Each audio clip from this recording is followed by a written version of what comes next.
성도 여러분 안녕하십니까? 내일부터 추석 연휴가 시작됩니다. 오늘 우리는 이 시간 하나님의 말씀을 통해서 하늘 본향에 가까워지는 시간 되기를 원합니다. 오늘은 기다림이라는 주제로 함께 말씀을 나누고자 합니다. 기다림입니다. 요즘은 기다림이 없는 시대에 살고 있습니다. 모든 것이 다 빨리빨리 됩니다. 휴대폰 속도도 5G의 반응 속도는 0.001초라고 합니다. 즉 문자를 보내면은 5G 폰은 0.001초 만에 상대방에게 문자가 도착한다는 겁니다. 사람의 신경 반응은 0.01초입니다. 사람의 신경보다 문자 속도가 10배나 더 빠른 겁니다. 요즘은 택배도 초고속입니다. 당일 발송만 되면은 언제 도착합니까? 네, 다음 날 도착합니다. 이제 택배도 이틀 이상 걸리면은 느리다고 불평을 합니다. 이 하루 만에 오는 택배도 느려서 쿠로 시작하는 업체는 새벽 7시 전에 갖다 주는 서비스를 진행하고 있습니다. 어쩌다가 당일 주문한 물건이 당일 도착하기도 합니다. 그런데 우리 삶에는 꼭 기다림이 필요한 것들도 있습니다. 베란다나 텃밭에 심은 식물들은 어떻습니까? 빨리 컸으면 좋겠는데 인내의 시간이 필요합니다.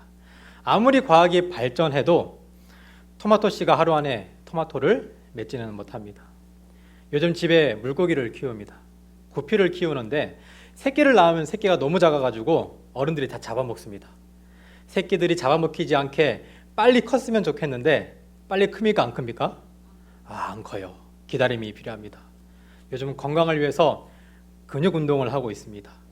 하룻밤 만에 근육이 왕창 성장했으면 좋겠는데 저의 근육은 언제나 제자리입니다. 저의 몸에 근육이 생기기 위해서는 꾸준히 운동하며 뭐 해야 됩니까? 기다려야 합니다. 그리고 한결이도 빨리 커서 대소변 가렸으면 좋겠는데 이런 생각을 한 지 1년이 넘었는데 아직 더 기다려야 하는 것 같습니다. 뒤돌아보면 금방 커가는 것 같은데 막상 지금 보면 언제 클지 상상이 안 됩니다. 아무리 세상이 빨라지고 과학이 발전한다 하더라도 우리에게 기다림이라는 것은 언제나 존재하는 것이죠. 우리의 신앙도 마찬가지입니다. 예전에 목사님의 설교를 집에서 듣기 위해서는 비디오 테이프로 녹화하여 집에서 들으려고 하면은 일주일이 넘게 걸렸습니다. 지금 저의 목소리는 한 20-30초 만에 여러분들의 집으로 송출되고 있습니다. 이렇게 의견까지 달 수 있습니다. 그런데 그렇다고 해서 신앙의 열매가 당장 빨리 맺히지는 않습니다. 아무리 세상이 빨라진다고 하더라도 신앙에는 기다림이 필요합니다. 오늘 성경에서 기다림에 실패한 사람과 기다림에 성공한 사람들을 통해 영적 교훈을 얻고자 합니다. 먼저 기다림에 실패한 사람 사울에 대해서 알아보도록 하겠습니다. 사울이 이스라엘 왕위에 오른 지 2년, 그의 인생에 최대의 위기가 오게 됩니다. 블레셋과의 피할 수 없는 전쟁이 다가오고 있었습니다. 블레셋 사람은 병거가 3만이고 마병이 6,000명이었습니다. 병력은 셀 수가 없었습니다. 성경은 해변의 모래만큼 많았다라는 표현을 하고 있습니다. 이스라엘 백성들은 두려움에 떨었습니다. 사무엘상 13장 6절입니다. 이스라엘 사람들이 위급함을 보고 절박하여 굴과 수풀과 바위 틈과 은밀한 곳과 웅덩이에 숨으며 전쟁이 일어나면은 함께 으쌰으쌰해서 싸우고자 하는 마음을 가져야 하는데 다들 도망가기에 바빴습니다. 전쟁에 가까워질수록 블레셋의 진영은 숫자가 늘어나는데 반대로 이스라엘 진영의 숫자는 날로 작아집니다. 이러한 때 이스라엘 백성들은 누구만 쳐다보고 있었을까요? 자신들의 희망이며 자랑이며 그렇게 하나님에게 쫄라서 얻은 자존심이었던 누구? 사울 왕. 그 사울 왕만을 바라보았습니다. 그런데 그러한 사울 왕마저 무기력하게 빠져들게 됩니다. 무기력증에 걸리게 됩니다. 그러한 모습을 보고 그들은 전의를 잃었습니다. 이스라엘은 싸우기도 전에 이미 패배했던 것입니다. 이스라엘 왕 사울은 사무엘만 기다렸습니다. 본질적으로 생각하면은 사울은 사무엘을 기다리는 것이 아닙니다. 하나님께서 때를 정해 주셨죠. 일주일이라는 때를 정해 주셨습니다. 기다려라. 그것은 하나님께서 정하신 것이었습니다. 하나님께서 가장 승리하기 좋은 때를 기다리는 것이었습니다.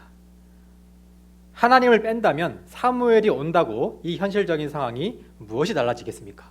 그런데 사울은 누구만 기다렸습니까? 사무엘만 기다렸습니다. 하나님께서는 그들에게 일주일의 기다림의 시간을 허락하셨습니다. 일주일의 시간을 잘 기다린다면 하나님의 함께 하심이 보장되었습니다. 그러나 그들은 현실의 두려움 앞에서 하나님을 보지 못했습니다. 현실의 불가능이 그들을 압도했습니다. 그렇게 했을 때에 그들은 사람에게만 의지할 수밖에 없었습니다. 선지자가 오기로 한 날 아침, 선지자는 오지 않았습니다. 부조와 선지자는 사무엘의 이 지각이 하나님의 섭리라고 이야기하고 있습니다. 사무엘의 지각이 하나님의 무엇이라고요? 섭리라고 하는 것이죠. 지각의 이유가 있었던 것이었습니다. 이스라엘 백성들이, 사울이 하나님의 말씀을 의지하지 않고 불안감에 기다렸다 할지라도 하나님께서는 그들이 정해진 기한까지 기다려주기를 원하셨습니다. 그들이 자신의 힘으로 돌파구가 없다고 생각하는 순간, 그 순간에 하나님을 찾기를 원하셨습니다. 자신들의 주군이 그토록 기다리던 선지자가 오지 않고 블레셋과의 전쟁은 당장이라도 일어날 것 같으니 전쟁의 사기는 어떠했겠습니까? 완전히 바닥을 치고 있었습니다. 사울에게서, 자신들이 희망을 품던 사울에게서 절망과 패배의식을 본 이스라엘 백성들이 어떠한 희망을 품을 수 있었겠습니까? 사울은 사무엘이 오기로 약속한 날, 그날 그 하루를 참지 못하고 좀 더 기다려보지 못하고 하나님께서 약속한 날 자신이 직접 제단을 쌓게 됩니다. 사울은 진정으로 하나님에게 회개하고 예배하기 위해 제단을 쌓은 것이 아니었습니다. 부하들과 백성들의 사기를 어떻게든 올려보려고 제사를 드린 것이죠. 사울이 이러한 행동을 저지른 이상 사무엘이 더 이상 지체할 수 없어졌습니다. 사울의 번제가 마쳐지자마자 사무엘이 도착하게 됩니다. 완전 범죄입니까? 완전 범죄가 아닙니까? 완전 범죄가 아닙니다. 딱 걸리게 되었습니다. 어떻게 딱 걸렸을까요? 이제 하나님께서도 더 이상 기다려줄 이유가 없어졌던 것입니다. 어쩌면 사울에게 이 기다림의 시간은 하나님께서 주신 기회의 시간이었을지도 모릅니다. 사울이 하나님을 갈망하며 믿음을 키워나가는 좋은 시험의 장이었습니다. 그러나 사울은 이 기다림의 시간을 이기지 못했습니다. 사무엘은 이야기합니다. 사무엘상 13장 13절 14절입니다. 사무엘이 사울에게 이르되 왕이 망령되이 행하였도다. 왕의 하나님 여호와께서 왕에게 내린 명령을 지키지 아니하였도다. 그리하였더라면 여호와께 이스라엘 위에 왕의 나라를 영원히 세우셨을 것이오늘 지금은 왕의 나라가 길지 못할 것이라. 여호와께서 왕에게 명령한 바를 지키지 아니하셨으므로 여호와께서 그의 마음에 맞는 사람을 구하여 여호와께서 그를 그의 백성의 지도자로 삼으셨느니라. 이런 이야기를 사무엘을 통하여 하나님께서는 하십니다. 부조와 선지자 616페이지입니다. 선지자가 정한 때, 정한 기간이 채 지나기도 전에 그는 그 지체의 조바심을 느끼고 그를 에워싸고 있는 괴로운 환경에 스스로 낙담하였다. 사울은 사무엘이 와서 거행할 그 예배에 대하여 백성들이 준비하도록 충실하게 노력하는 대신에 불신과 불결한 예감에 빠져들었다. 제사로 하나님을 찾는 일은 매우 엄숙하고 중대한 사업이었다. 하나님께서는 재물이 당신 앞에 간합되고 원수를 정복하려는 저들의 노력에 당신의 축복이 같이할 수 있도록 당신의 백성이 저희 마음을 살피고 죄를 회개하기를 요구하셨다. 그러나 사울은 참을성이 없었고 백성들도 하나님의 도우심을 의지하는 대신에 저희를 인도하고 지도하도록 선택한 왕만을 바라보았다. 이스라엘 백성이나 사울, 이 둘 중 하나라도 인간이 아닌 하나님을 바라봐야 했습니다. 그러나 그 둘 중 누구도 하나님을 바라보는 사람은 없었습니다. 사울에게 있어서 이 일주일의 시간은 어떤 시간이었을까요? 백성들에게 믿음을 잃어가는 낙담의 시간이었습니다. 유일한 희망인 사무엘만을 기다리는 조바심의 시간이었습니다. 인간적 한계를 경험하는 절망적인 시간이었습니다. 최악의 상황을 상상하며 영적으로 패배하는 시간이었습니다. 왜 이런 시간이 되었을까요? 예전 사울의 모습은 어디 갔습니까? 위기의 순간 현실만 바라봤기 때문입니다. 위기의 순간 사람을 바라보고 위기의 순간 나의 가진 것을 바라봤기 때문입니다. 하나님을 바라보지 않았기 때문입니다. 그렇다면 하나님께서 원하셨던 일주일은 어떤 시간이었을까요?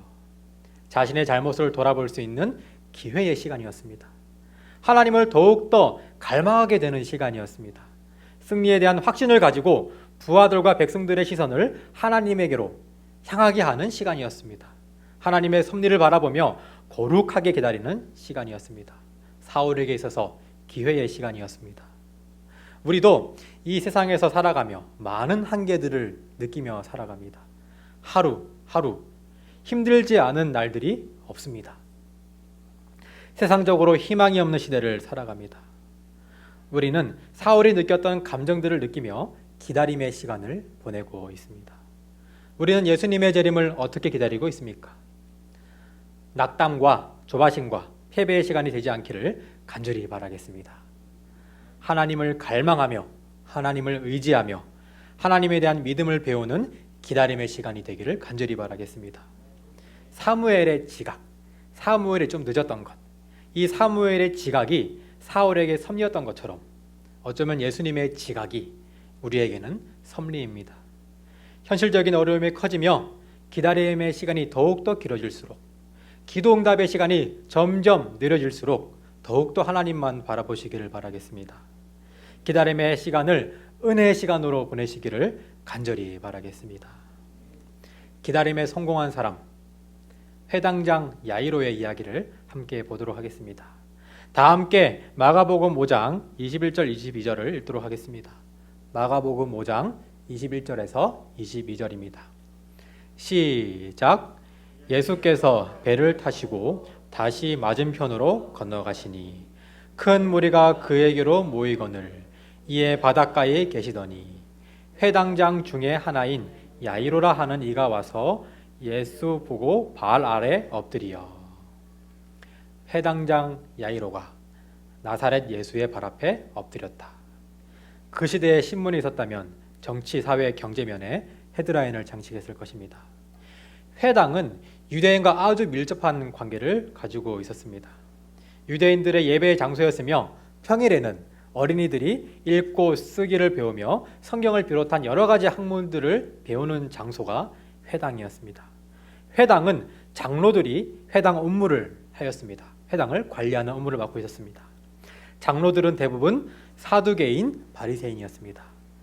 회당장은 이 장로들 가운데 선출되어서 예배의식이나 설교, 성경 봉독 등 회당의 전반적인 질서를 유지하는 역할을 했습니다. 회당장인 야이로는 유대 사회에서 신앙적으로 인정받는 사람이었습니다. 그런 야이로가 예수님의 발 앞에 엎드렸습니다. 많은 사람들이 보는 장소에서, 그것도 자신이 담당하는 회당을 좌지우지하며 자신의 회당장 자리를 빼앗을 수도 있는 바리새인들이 적으로 두고 있는 누구? 예수. 나사렛 예수에게 무릎을 꿇은 것입니다. 딸을 살리고자 하는 절박함이 야이로를 무릎 꿇게 만들었습니다. 이 행위에는 많은 의미를 담고 있습니다. 회당에 대한 지원이 끊길 각오를 했을 것입니다. 더 나아가 회당장의 자리도 포기할 수 있는 그런 용기를 가지고 나왔을 것입니다. 지금까지 받고 있었던 많은 존경을 받지 못할 수도 있습니다. 어쩌면 밤에 예수님을 찾아왔던 누구입니까? 니고데모보다 더 큰 결심을 한 것이죠. 누구 때문입니까? 딸, 자신의 어린 딸 때문입니다. 사울은 절박함 가운데서 하나님을 찾지 않았지만 때로는 절박함이 우리를 하나님에게로 이끕니다. 하나님은 우리를 당신에게 이끌기 위해 절박함을 사용하시기도 합니다. 성경 말씀을 이어서 보도록 하겠습니다. 마가복음 5장 23절 24절. 간곡히 구하여 이르되 내 어린 딸이 죽게 되었사오니 오셔서 그 위에 손을 얹으사 그로 구원을 받아 살게 하소서 하거늘 이에 그와 함께 가실새 큰 무리가 따라가며 에워싸 밀더라. 야이로의 어린 딸이 죽기 직전입니다. 예수님께서 빨리 가시지 않으면 사랑하는 자신의 딸은 어떻게 될 줄 모릅니다. 나사렛 예수에게 엎드린 회당장 야이로의 그 절박함이 우리에게 느껴지는 것 같습니다. 일단은 예수님께서 그 요청을 들으셨습니다. 그리고 그의 집으로 향하셨습니다. 이때 야이로의 마음은 어떠했을까요? 예수님에 대한 믿음이 있었을 것입니다. 이제 희망이 생겼습니다. 자신의 딸이 낳을 수 있다는 희망이 생긴 것입니다. 그런데 다른 또 문제가 생겼습니다. 야이로의 속은 새까맣게 또다시 타들어가기 시작했습니다. 자신의 딸이 죽기 전에 빨리 예수님께서 어디 가셔야 됩니까? 집으로 가야 됩니다. 그런데 많은 사람들 때문에 늦게 갈 뿐만 아니라 얼마 가지 않아 예수님께서 갑자기 걸음을 딱 멈추시는 겁니다. 아니 빨리 집에 가야 되는데, 내 딸이 죽기 전에 빨리 가야 되는데 예수님께서 멈추신 겁니다. 왜 멈췄을까요? 아시는 분 계십니까? 가던 길을 멈추시고 이렇게 말씀하십니다. 누가 내 손에 옷을 대었느냐? 야이로의 한숨소리가 들리십니까? 옷에 손댄 게 문제인가? 지금 내 딸은 뭐하고 있는데? 죽어가고 있는데, 빨리 가야 되는데 누가 내 옷에 손을 대었냐고 말씀하시다니. 그리고 알고 보니까 급한 사람도 아니에요. 자기 입장에서는 혈류증으로 고생하는 여인은 응급환자가 아닙니다. 만성질병이에요. 그리고 치료가 끝났으면 얼른 가셔야 하는데 그 여인과 또 뭐합니까? 이야기를 나누고 있는 것입니다. 팀 켈러 목사님의 왕의 십자가라는 책은 이 부분을 정말 현실감 있게 표현합니다. 이 팀 켈러 목사님은 이러한 예수님의 행동을 명백한 의료과실이라고 이야기를 합니다. 해도 너무하다, 완전히 불합리하다, 아니 그 정도가 아니라 명백한 의료과실이다. 만약 같은 응급실에 이 두 환자가 실려왔을 때에 의사가 여자부터 치료하고 소녀를 죽게 만든다면 고소를 당해 마땅하다. 우리 36부산병원 응급실에 환자가 2명 실려왔습니다. CPR을 해야 하는 환자와 무릎에 통증이 있는, 평생 통증을 가진 환자가 실려왔습니다. 근데 의사가 무릎 통증을 보고 있으면 그것은 무엇입니까? 의료 과실이죠. 예수님께서 여인과 대화하는 이 시간을 기다리는 야이로, 사무엘을 기다리는 사울, 어느 기다림이 더 애간장탈까요? 저는 이 야이로의 기다림이 더 절실했을 것이라고 생각을 합니다. 마음속으로 계속 이렇게 이야기했을 것입니다. 예수님 제발 서둘러 주세요.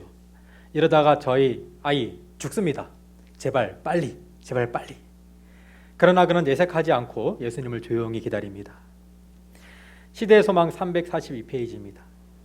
회당장의 집은 멀지 아니하였으나 군중이 사방에서 그를 압박했기 때문에 예수와 그의 동행자들은 천천히 발걸음을 옮겼다. 걱정이 되는 아버지는 지체되는 것을 조마조마하였으나, 이 괄호는 회당장과 제자들의 생각을 제가 적어놨습니다. 제자들과 야이로가 생각할 때에는 정말 예수님께서 뭐하게? 불합리하게. 백성을 불쌍히 여기시는 예수님께서 때때로 멈추시기도 하시며, 고통을 당하는 자를 뭐하시고? 구하시고, 마음에 근심하는 자를 안위하셨다.